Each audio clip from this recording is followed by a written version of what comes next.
In the dimly lit chamber of Drakenhof Castle, on a throne of black obsidian sits Vlad von Karstein. He waits in the shadows, having set himself apart from the politics and bickering of the Empire. For he holds a terrible secret.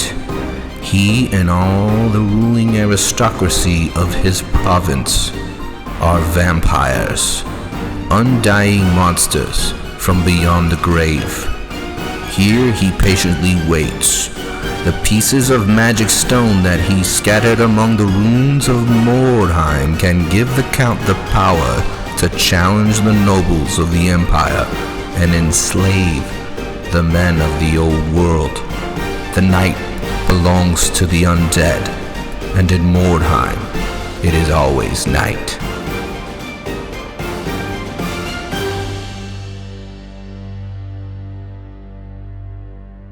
Well, hello again, everyone.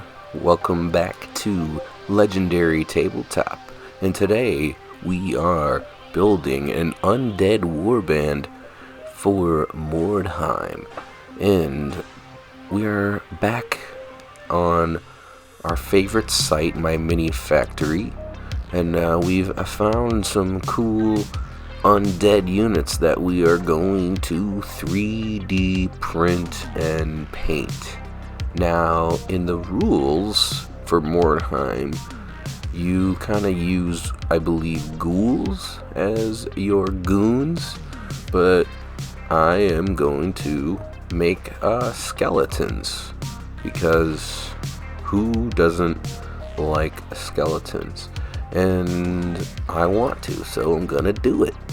But we also found some really cool vampire knights here that we are gonna also print.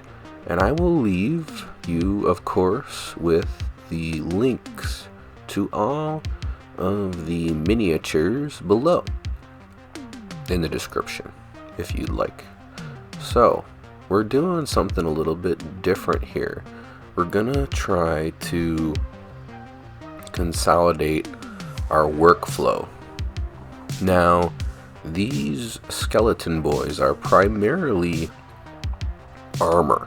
So we are gonna start with a black primer, and I'm gonna use some silver from Vallejo to dry brush the metal first, since the majority of the model is going to be that metal. And then I will come in with white paint, and I'm going to go over the spots on the skelly boys that are not metal. There's a little bit of fur along the collar. There is, of course, the bone, and there is some cloth pieces that are dangling from the armor, and these little kind of capes on these skeletons, because it's a fantasy world. Everybody has capes. And we're also going to kind of try to leave a lot of the recesses dark here. So we're doing sort of like a slap chop, but not dry brushing. We're just getting really detailed and particular here with our brush. We're not going to dry brush this. We want those skeleton eye holes to stick out. We want the cobblestone to stick out.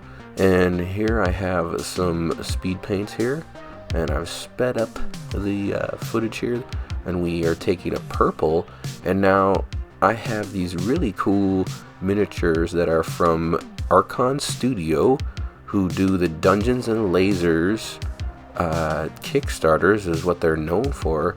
And these guys are becoming my favorite miniature manufacturer. And with their latest Kickstarter, the Encounters is what it's called. You get all these kind of Dungeons and Dragons themed miniatures for exactly that, Encounters. And we're gonna do a video about these miniatures from Archon Studio. But they came with these 3 wolves, which fit into the Undead Warband. That's a unit that you can take in Mordheim. And they also had a werewolf, which is not in Mordheim. I believe there'd be some rules somewhere for that. Comment below if you know anything about using werewolves in Mordheim. But regardless, we're gonna just do the werewolf because it came with the set. And now I'm taking skeleton bone here, and I've already made a mistake and got some of that skeleton bone on the fur. And I'm also taking a little bit of that skeleton bone. I've mixed some hardened leather speed paint into it, and I'm also putting that randomly and dabbing it onto the armor to make that armor look a little bit aged, to make it look a little bit decrepit, because these are undead warrior boys here. And then I'm taking some more of that and using this for the cloth on these boys. And then I'm taking this Green Stuff World speed paint and using that for the fur.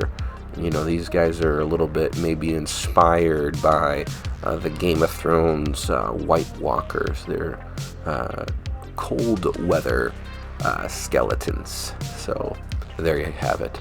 Pallid Bone and Fire Giant Orange from speed paint. And this is going to be the base color of these nice textured 3D printed bases, which are from one-page rules. So I'm mixing together some of my favorite miniature manufacturers here. I have the Archon Studios Wolf combined with the one-page rules base, which is, you know, just a really fun thing to that we get to do these days with so many miniature manufacturers and designers that are available to us as wargamers and you know, players of these games. It's a great time to be a part of this. So here is a Necromancer model that is from Loot Studios.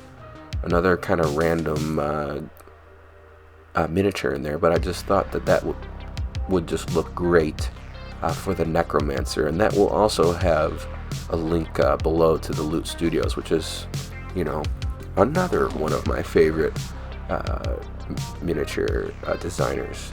And I've done this sort of red cloth and turquoise armor here with speed paint for my vampire knights, and they're starting to come together. They are really cool. They look like something from Conan the Barbarian. And here's my Necromancer model from Loot Studios. And then I have this Insta-Color from Green Stuff World. Another speed paint, contrast paint clone. All the painting companies are getting into it, but I like these too. This is this sort of like nurgly green color, and I'm going to use this for the weapons on the vampires. And then we're going to come back a little bit later with a gold and highlight that. And then we're going to take some more of this too and put it on the cloth and kind of stipple it randomly onto the skeletons in order to make them look a little more yucko, as we say, a little more grody. And we've also put that combination of Fire Giant Orange and Pallid Bone onto the bases of all these undead units to tie them together. And you can see that they have a little bit different color schemes than each other, but it fits together, and it's I'm really liking this scheme. So now we have our light purple here, and I'm going to water it down a little bit, and I'm going to use this color for the skin of the vampire. And I think it looks, you know, creepy. It's not, you know, realistic, but neither is a vampire, so I think we're okay here. And moving on to our Necromancer, we've painted his cloak with a blue, and we've painted his skin with the sort of turquoise, and we're using those same sort of like purpley colors, and we're gonna give him a sort of anime villain skin color scheme here. And we use that same light pink contrast paint. I believe it's the Hive Dweller purple, and that's going to be for the hair. And now we're dipping into a little bit of gold, and we're going to use that to highlight those green weapons that we have painted a few minutes ago. The contrast paint has dried, and we're going to wipe most of that off of the brush, and we're just going to kind of put it on top here, except for this belt. We are going to paint that green here, but the weapons really we're just going to sort of dry brush, edge highlight the weapons that we've painted with that sickly green. And now this Necromancer model has this, the reason I chose it, has this kind of cool magic effect that's coming out of his hand. I love models like this, and I'm using this Vallejo fluorescent pink to make it really kind of stick out. I like it. It's silly, very 80s, but I don't know, I love it. It looks good.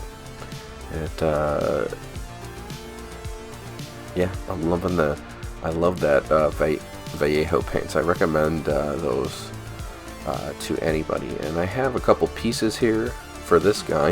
Unfortunately, his weapons fell off in the 3D print, and so I just found a couple little sword and a little shield, creepy shield here in the bits box, and I super glue those on there. And now we're moving on to the wet palette, and this is definitely something that everybody should do with miniature painting.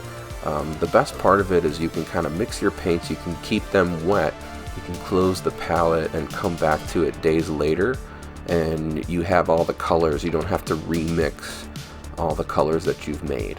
And then here we're just creating a little highlights, basically by combining a little bit of white with a couple different colors. Here we have like a little off pink, a flesh tone, a green, and a turquoise, and then we're making a couple gradients of that, so we can edge highlight, we can dry brush, we can kind of enhance the look of this speed paint to create a little more of a finished look. Speed paints are really great, but even when you slap chop them, they sort of have like this look to them where you can tell it's been speed painted, and that's cool if you like that. I like it sometimes, it works, but I think taking just a little bit step further with a nice highlight over that speed paint, since you've already cut down the time it takes to paint the miniature by using contrast paints in the beginning, you can do something else and dedicate a little bit more time to some details that are going to enhance and make your miniatures look a little cooler. And we've taken some of that turquoise too, we've dipped that and dabbed that and put that on some of the random places of some of the metal to create that sort of patina rust effect, and to make all the armor on the skeletons just look a little bit more aged. We've taken the hot pink and put that into the eyes of the skeletons, so it sort of looks like the Necromancer is controlling them with his dark magic, as they say. And then we're gonna just finish it up with some tufts and some autumn leaves. And I hope you enjoyed this video. Thank you for listening and coming in, and we're gonna roll that beautiful bean footage.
vampire voices, it's scary voices, scary vampires, and the voices in the dark, they're scary, watch out, but vampire voices.